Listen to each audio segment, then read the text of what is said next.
हुकूमत मुर्दाबाद, सूबाई हुकूमत मुर्दाबाद, अहल गंडापुर मुर्दाबाद, अहल गंडापुर मुर्दाबाद, जिला अहल रेस्क्यू 1112 मुर्दाबाद। दोस्तों, जब हुक्मरान बेज़मीर हो जाएं तो आवाम के पास सिर्फ एक ही रास्ता रह जाता है और वो है मौत।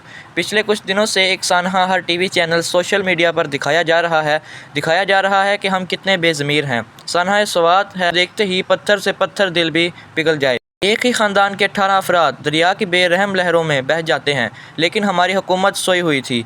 लोगों का तड़पना, माँ का अपने बच्चों को तसल्लियाँ देना, बाप का अपने बच्चे की जान बचाने के लिए गिड़गिड़ाना, ये क़यामत सा मंज़र लोगों ने अपनी आंखों से देखा। सवाल यहाँ पर यह पैदा होता है कि आखिर हादसा ये हुआ क्यों? ये कुदरती आफत थी या इंसानों की लापरवाही? इन्हें 18 लोगों में से कितने लोग बचे, कितने बच्चे थे, कितने बूढ़े और कितने जवान? इन सारे सवालों का जवाब हम आपको इस वीडियो में देंगे।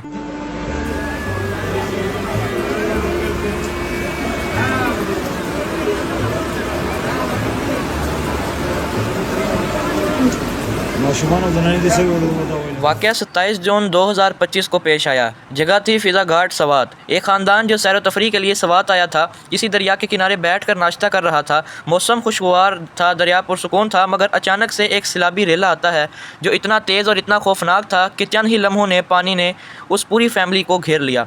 लोगों को भागने तक का मौका न मिला। बच्चे, औरतें, मर्द सब एक एक करके पानी में बह गए और जो लोग किनारे पर बैठे थे वो देखते ही रह गए। किसी को कुछ समझ ना आया कि आखिर ये हो क्या रहा है। लोगों ने वहाँ पर उन लोगों को बचाने की पूरी कोशिश की, लेकिन कोई रस्सी पहन रहा है तो कोई लकड़ी दे रहा है, लेकिन डूबने वाला ये ख़ानदान उनसे काफ़ी दूर था। लोग इस फैमिली की मदद करना चाहते थे, लेकिन पानी के बहाव इतना ज़्यादा तेज़ था कि कोई हरबा भी काम ना आया। वहाँ पर मौजूद सब लोग रो रहे थे, कोई वीडियो बना रहा था तो कोई उनके लिए दुआ कर रहा था। सितम ये हुआ कि वहाँ पर किसी भी कंपनी का नेटवर्क नहीं था, जाकर भी कोई रेस्क्यू टीम को कॉल ना कर सका। जब तक लोगों ने रेस्क्यू टीम से रब्ता किया तब तक बहुत देर हो चुकी थी। रेस्क्यू टीम उस वक्त पहुँची जब डूबने वालों में से सिर्फ 2-4 लोग ही रह गए थे। बहरहाल रेस्क्यू टीम ने कार्रवाई शुरू की। इतनी देर में कुछ फ़ौजी जवान भी आ पहुँचे, जिन्होंने लोगों को बचाने के लिए दरिया में छलांग लगा दी, लेकिन कुदरत को कुछ और ही मंजूर था। उन जवानों ने 4 लोगों को बचा लिया, 2 लोगों की लाशें निकाल ली, लेकिन 3 अफराद अभी तक किसी को ना मिल सके। ये तमाम लोग पूरे 2 घंटे तक इंतज़ार करते रहे कि हुकूमत अपने हेलीकॉप्टर भेजेगी और इन्हें बचा लेगी, लेकिन ना तो कोई हेलीकॉप्टर आया और ना ही हुकूमत की तरफ से कोई मदद पहुंची।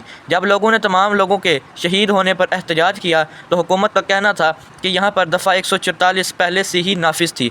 दरिया के किनारों पर जाने की पाबंदी थी, लेकिन हकीकत तो ये है कि वहाँ पर होटल खुले हुए थे। लोग बिना किसी रोक टोक के दरिया के किनारे बैठ कर नाश्ता कर रहे थे। वहाँ किसी को कोई रोकने वाला नहीं था। अगर दफ़ा 144 नाफिज थी तो इस पर अमल दरामद क्यों नहीं करवाया गया? अगर सैलाब का खतरा था तो लोगों को वार्निंग क्यों नहीं दी गई? इस तरह के बहुत से सवाल लोगों के जहन में घूम रहे हैं। ये हादसा नहीं बल्कि सारी की सारी हुकूमत की नाकामी है, बल्कि इस हुकूमत की बेहिसी कहना ज़्यादा बेहतर होगा। हुकूमत का काम लगता है सिर्फ तस्वीरें खिंचवाना रह गया है। जब ये सारे के सारे लोग डूब रहे थे तो इसकी खबर वज़ीर आला को भी गंडापुर के पास पहुंची थी, तो उसने ये कहा था कि मैं हेलीकॉप्टर वहां तक पहुंचाऊंगा, लेकिन 2 घंटे इंतज़ार के बावजूद भी हेलीकॉप्टर ना पहुंच सका। फिर उन लोगों के डूब जाने के बाद उसका कहना था कि मरने वाले तमाम अफराद को 10 लाख रुपए दिए जाएंगे। यहाँ पर अली मीन गंडापुर के शर्म से डूब के मरने का मुकाम है कि कितना आसान होता है किसी वज़ीर के ये कहने का कि मरने वाले की जान की कीमत सिर्फ 10 लाख रुपए है। हम किसी के मरने पर 10 लाख रुपए तो दे सकते हैं, लेकिन उसकी हेलीकॉप्टर से मदद नहीं कर सकते। ज़रा सोचिए हम कितने बेबस हो चुके हैं कि जब तक कोई हादसा नहीं होता हम जागते नहीं हैं। आपको बता दें कि ये पूरी फैमिली पहले नारान कगान जाने वाली थी, लेकिन शायद इनकी मौत को इनको सवात खींच ले आई। ये लोग अपनी ज़िंदगी की भीख मांग रहे थे। छोटे बच्चे जड़े बिलकते रहे ने, मामा में बचा लो, पापा में बचा लो, लोगों के फरियाद करते रहे, लेकिन बेहिस ऐसे हुक्मरान ने कि किसी को गैरत नहीं आई। इंशाअल्लाह उल अजीज कल अल्लाह की अदालत यही बच्चे होंगे, इन्हां हुक्मरानां ते गिरबान होंगे इंशाअल्लाह।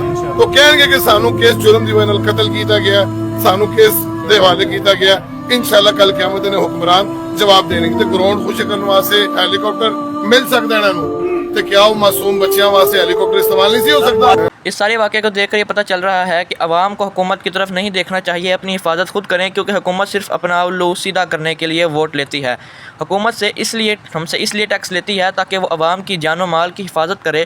حکومت کس طرح عوام کی جنگ کی حفاظت کر رہی ہے تو یہ سانحہ سوات میں سب نے دیکھ ہی لیا۔ مرحلہ کر کے حکومت آج جس مقام پر پہنچی ہے وہ ڈوب مرنے کا مقام ہے۔ اگر آپ کو اس طرح کی مزید ویڈیوز چاہیے تو میرے چینل پر آپ ضرور وزٹ کر سکتے ہیں، اور ابھی تک اگر آپ نے ہمارا چینل سبسکرائب نہیں کیا تو جلدی سے ہمارے چینل کو سبسکرائب کر لیں، ویڈیو کو ایک لائک کر دیں۔